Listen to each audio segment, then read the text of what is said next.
1/8 show caption hide caption, Fort Benning, Ga. July 13, 2018, initial entry trainees arrive at Echo Company, 2nd Battalion, 19th Infantry Regiment, on Fort Benning, Georgia, July 13, 2018, for the first day of the 22-week pilot program for one-station unit training for infantry soldiers. The new OSUT program included expanded weapons training, increased vehicle platform familiarization, extensive combatives training, a 40-hour combat lifesaver certification course, increased time in the field during both day and night operations, and increased emphasis on drill and ceremony maneuvers. U.S. Army photo by Patrick A. Albright, Fort Benning Maneuver Center of Excellence photographer, photo credit, Mr. Patrick Albright, Benning, view original 2/8 show caption hide caption, Fort Benning, Ga. December 7, 2018, the pilot class for the 22-week one-station unit training for infantry soldiers graduated today on Inouye Field at the National Infantry Museum in Columbus, Georgia. Changes to OSUT are meant to increase soldier readiness, making them more lethal and proficient before they depart for their first duty assignment. U.S. Army photo by Patrick Albright, Maneuver Center of Excellence, Fort Benning Public Affairs, photo credit, Mr. Patrick Albright, Benning, view original 3/8 show caption hide caption, Fort Benning, Ga. Dec. 7, 2018, the pilot class for the 22-week one-station unit training for infantry soldiers graduated December 7 on Inouye Field at the National Infantry Museum in Columbus, Georgia. Changes to OSUT are meant to increase soldier readiness, making them more lethal and proficient before they depart for their first duty assignment. U.S. Army photo by Patrick Albright, Maneuver Center of Excellence, Fort Benning Public Affairs, photo credit, Mr. Patrick Albright, Benning, view original 4/8 show caption hide caption, Fort Benning, Ga. December 7, 2018, retired Master Sergeant Leroy A. Petrie, recipient of the Medal of Honor and former member of the 75th Ranger Regiment, served as the distinguished speaker for the graduation of the pilot class for the 22-week one-station unit training for infantry soldiers Dec. 7, 2018 on Inouye Field at the National Infantry Museum in Columbus, Georgia. Changes to OSUT are meant to increase soldier readiness, making them more lethal and proficient before they depart for their first duty assignment. U.S. Army photo by Patrick Albright, Maneuver Center of Excellence, Fort Benning Public Affairs, photo credit, Mr. Patrick Albright, Benning, view original 5/8 show caption hide caption, Fort Benning, Ga. July 13, 2018, SPC. John Strezzo, from Burlington, Massachusetts, holds his duffel above his head. Initial entry trainees arrive at Echo Company, 2nd Battalion, 19th Infantry Regiment, on Fort Benning, Georgia, July 13, 2018, for the first day of the 22-week pilot program for one-station unit training for infantry soldiers. The new OSUT program included expanded weapons training, increased vehicle platform familiarization, extensive combatives training, a 40-hour combat lifesaver certification course, increased time in the field during both day and night operations, and increased emphasis on drill and ceremony maneuvers. U.S. Army photo by Patrick A. Albright, Fort Benning Maneuver Center of Excellence photographer, photo credit, Mr. Patrick Albright, Benning, view original 6/8 show caption hide caption, Fort Benning, Ga. Sept. 21, 2018, as part of the pilot to extend one-station unit training for infantry soldiers from 14 to 22 weeks, trainees received instruction on the M240 series medium machine gun Sept. 21 at Malone Range Complex, at Fort Benning, Georgia. Changes to OSUT are meant to increase soldier readiness, making them more lethal and proficient before they depart for their first duty assignment. Before OSUT transformation, the soldiers received M240 instruction after completing OSUT. U.S. Army photo by Patrick Albright, Maneuver Center of Excellence, Fort Benning Public Affairs, photo credit, Mr. Patrick Albright, Benning, view original 7/8 show caption hide caption, Fort Benning, Ga. Sept. 21, 2018, as part of the pilot to extend one-station unit training for infantry soldiers from 14 to 22 weeks, trainees received instruction on the M240 series medium machine gun SEPT 21 at Malone Range Complex, at Fort Benning, Georgia. Changes to OSUT are meant to increase soldier readiness, making them more lethal and proficient before they depart for their first duty assignment. Before OSUT transformation, the soldiers received M240 instruction after completing OSUT. U.S. Army photo by Patrick Albright, Maneuver Center of Excellence, Fort Benning Public Affairs, photo credit, Mr. Patrick Albright, Benning, view original 8/8 show caption hide caption, Fort Benning, GA. November 15, 2018, as part of the pilot to extend one-station unit training for infantry soldiers from 14 to 22 weeks, trainees conduct clearing operations November 15, 2018 at the Buchanan Range, at Fort Benning, Georgia. Changes to OSUT are meant to increase soldier readiness, making them more lethal and proficient before they depart for their first duty assignment. U.S. Army photo by Patrick Albright, Maneuver Center of Excellence, Fort Benning Public Affairs, photo credit, Mr. Patrick Albright, Benning, view original Fort Benning, GA. The pilot class for the 22-week one-station unit training for infantry soldiers graduated today on Inouye Field at the National Infantry Museum in Columbus, Georgia. The pilot program resulted in significantly fewer soldiers leaving the class, at graduation less than 6% attrition compared to 10 to 12% for the 14-week infantry OSUT. During OSUT, recruits stay in the same unit through basic combat training and advanced individual training, and this pilot, which began July 13, expanded infantry-specific training to bolster readiness, lethality and proficiency before soldiers arrive at their first duty station. The pilot program accomplished this by expanding weapons training, increasing vehicle platform familiarization and combatives training, adding a 40-hour combat lifesaver course, increasing land navigation and adding combat water survivability test. At the graduation, retired Master Sergeant Leroy A. Petrie, recipient of the Medal of Honor, former member of the 75th Ranger Regiment and a graduate of the 14-week Infantry OSUT training, served as the distinguished speaker. The extra time and effort that was demanded of you may have been difficult, but I look at you as the lucky ones for doing the 22-week course, he said during his remarks. You have a better starting point than anyone before you, including myself. The skills that you learned in the heat and the dirt and the mud and the woods and the cold and the tireless nights and the early mornings and the physical training and weapons training were to prepare you to be your best, to be resilient, to be more successful. Soldier Lethality. The pilot OSUT is, according to SGT Maj of the Army Daniel A.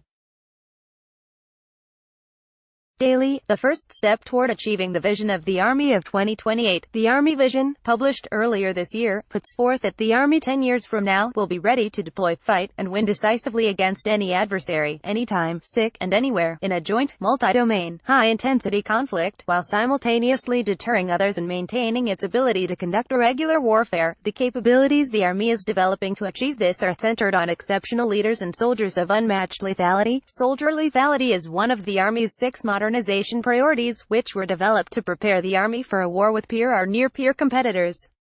During a press conference at Fort Benning earlier this year, Secretary of the Army Mark T.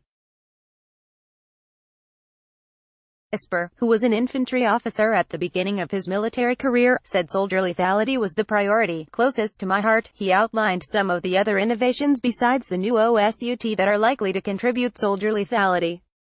So we have in the works right now, for example, enhanced night vision goggles, said Esper.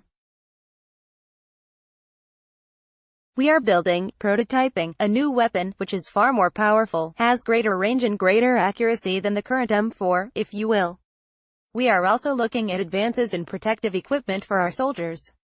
Call Dave Voorhees, commander of 198th Infantry Brigade, which conducts Infantry OSUT, said their brigade's part in advancing soldier lethality has less to do with innovations and more to do with establishing firmer fundamentals, marksmanship, physical training, land navigation, the ability to medicate, combat lifesaver skills, combat water survival, soldier discipline and more. If we do our jobs appropriately, if we professionally mold these kids into infantrymen, they'll be able to out-PT their team leader, outshoot their squad leader, Voorhees said. They're going to be as good if not better than their combat lifesavers, maybe as good to help medics out. They're going to be qualified on the machine gun, maybe too, so there's fungibility where you put them in your battle roster. They're going to be the ones certified in combatives. It's what you expect out of those that close with and destroy the enemy, although much of future warfighting involves integrating new technologies into mission execution. Voorhees said some of the training was a deliberate step away from that. We're so tied to cell phone technology and digital technology, and our enemies know that we've got to be experts at the basics, he said. Experts at the basics means knowing what you're doing without technology. Do you know, map and compass, and they loved it. More successful, the 22-week training cycle, in addition to being novel for the trainees, was also new for the instructors and leaders of Bravo Company, 2nd Battalion, 58th Infantry Regiment, and Echo Company, 2nd Battalion, 19th Infantry Regiment, whose mission is to transform civilians into disciplined infantrymen. Much of the instructors' stated task was to increase sets and repetitions for the trainees, so that they'd be more proficient, said Lt. Colonel Stephen Borden, commander of 2 to 58th. We didn't really focus on fancy new tasks, it was just more sets and repetitions, including more night tasks that we hadn't done before, to make them more proficient on stuff that we were already doing, Borden said. And at the same time, even though it's not written in the POI, what both battalions tried to get after is, can we get the light bulb switched on early by having them here for more time, doing more concurrent training, doing more sets and repetitions? Can we make them more adaptive soldiers and think a little bit on their own and for themselves earlier and be more self-led? And basically it would amplify their learning curve on all those tasks if we could accomplish that early. That was an intangible we tried to get after earlier. Not only are they doing it in a classroom environment, now they're doing it in a field environment and getting more comfortable when the conditions change, said Lt. Colonel Frank Atkinson, commander of 2 to 19th. They're applying it where infantrymen actually apply it. So they're going to go to a squad and not only be comfortable executing a task but executing that task in a varied environment, Atkinson said. One of the other goals they tried to accomplish that was not written in the POI was to increase the trainees' confidence in their abilities. It wasn't really an end-state goal, he said, of confidence. And that goes a long way, and that feeds on itself in every area. So if a guy's confident on physical fitness, that's applicable to other areas. If he's comfortable shooting at night, he's going to go into a squad feeling fairly comfortable. Many of the adjustments to the training were made during the training as the instructors discovered which parts of the schedule worked well and which needed adjusting. Everyone talks about how our numbers are so great, said Master Sergeant Frank Burkhart, 1st Sergeant of B Company, 2 to 58th. There was a lot of friction. This did not come easy. There were a lot of things that we didn't foresee that we kind of had to adjust. So you take the little trials that we went through and you fix them. There was a good 4-week span where I think both companies pretty stressed out. What we started with at 22 weeks is a different 22 weeks than we ended with, said Voorhees. We restructured and we resequenced where there is some white space. There is some plan, prepare, execute time and some time back for the drill sergeants. Part of ensuring a successful course meant preparing the instructors for a longer sustainment. One drill instructor called the 22 weeks a marathon and not a sprint. It is a long time, 22 weeks, but if you actually plan it properly, if you do the prior coordination and plan your weeks, your days, you can probably find some efficiencies in there, said Borden. For instance, the Combat Lifesaver Week, the committee teaches that our guys don't They just have to provide a few drills to make sure our guys don't go haywire in that thing. So there's an opportunity there for drill sergeants maybe to get some time off, take care of some personal stuff. Anecdotally, the trainers saw improvements from the 14 to the 22-week trainee. Capt. Brandon Butler, commander of BCO 2 to 58th, said a lot of how a soldier improves is up to the soldier, but the motivated soldier has more opportunity to become better. I think the biggest impact that I saw was in the good guy, highly motivated, aptitudes there, he said. Those guys kept going with it because they could absorb everything that was thrown at them.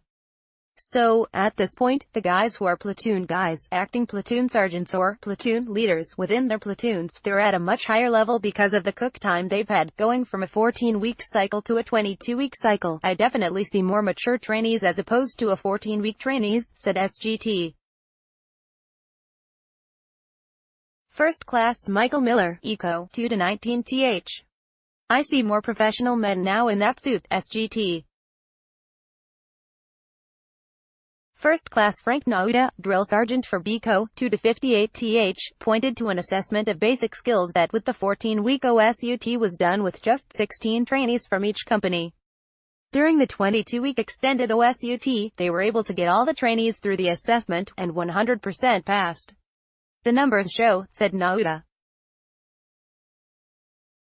We have a 100% go rate for individual and navigation at a basic training level. I think that speaks volumes about what we're trying to accomplish. Some of the trainees felt their added benefit to having a 22-week OSUT.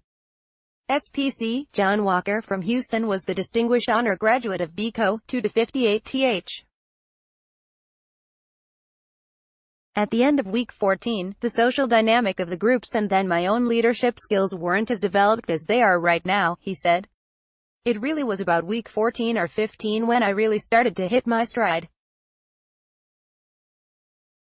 That extra 8 weeks made a massive difference in how I behave as a soldier. I had somewhat written off basic training before coming here, thinking it was just a small step on a longer journey, said SPC.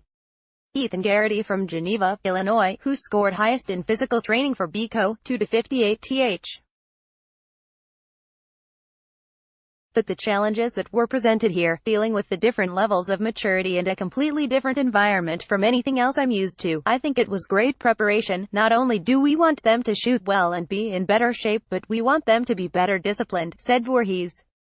And that's better discipline from knowing what common courtesies are required of privates to non-commissioned officers and officers, but to also taking initiative with themselves. According to the company-level leadership, many of the trainees left reception and processing not knowing they were to take part of the 22-week course. SPC, John Strezzo from Burlington, Massachusetts, the honor graduate of ECO 2 to 19th, felt the extra time presented an opportunity. 6 months is such a long time, but you can accomplish a lot in 6 months, he said. There were a lot of tasks we learned that aren't supposed to be the purpose of what you're learning, but you learn them in addition. If you take those things away from it, it's going to help you hugely down the road. Other graduates of the 22-week OSUT recommended infantry trainees to be patient and to take it day by day. Private Cody Lenoir from Spanaway, Washington, is going to the Ranger Assessment Program. He recommended trainees who are to take part in upcoming 22-week cycles to dig deeper. The drill sergeants about what they teach, land nav, urban operations, there is always someone who cares about it, said Lenoir. Learn a bunch of different perspectives. There are a million different ways to do things besides doctrine, and it would never hurt to dig deeper and see what you can do to improve yourself. Future training following the Infantry OSUT pilot, an evaluation will take place. The 198th Infantry Brigade will conduct after-action review, both internal and external, informal and formal, and will brief to the U.S. Army Infantry School leadership, to the Maneuver Center of Excellence leadership, and ultimately up to U.S. Army Training and Doctrine Command on what resources are required and more. the newly trained soldiers, besides for being evaluated during their training by the Directorate of Training and Doctrine at Fort Benning and the Army Research Institute, will also be evaluated wherever their next duty station is 90 days after graduating. Voorhees said ultimately the infantry soldier, as a combat platform unto themselves, is evaluated by U.S. Army Forces Command. They need to grade our product, he said. Is the differential between what you've been giving us at 14 weeks and what we see at 22 weeks great enough to merit the investment of resources? I personally think it is. But I'm not them, and they're going to have to tell us. After an evaluation, the 22-week Infantry OSUT is scheduled to begin in October 2019. All Infantry OSUT instruction will become 22 weeks by October 2020. To accommodate this change, 198th INF BDE is scheduled to grow by 3 battalions between February 2019 and September 2020. This model will only work if we're manned appropriately and resourced appropriately, said Voorhees. He said if they don't get the personnel required, drill instructors, support staff, the 22-week program may not meet the needs of the Army. You're going to have NCOs, drill sergeants that are burned out, that are ineffective, he said. You're going to have a breakdown in discipline. And we will not meet end state for the United States Army. Voorhees emphasized the importance of the training, especially to the American public. Their sons and daughters is a sacred trust between us and the parents of America, he said. So they have a vested interest in making sure their sons and daughters are the most ready. The U.S. Army Armor School and U.S. Army Engineer School are also analyzing their curricula to change their own OSUT programs to advance soldiers within their own occupational specialties. To learn more about the 22-week Infantry OSUT or Soldier Lethality, visit Stand 2 in the Related Links section. To see more photos, visit Photo Album in the Related Links section on this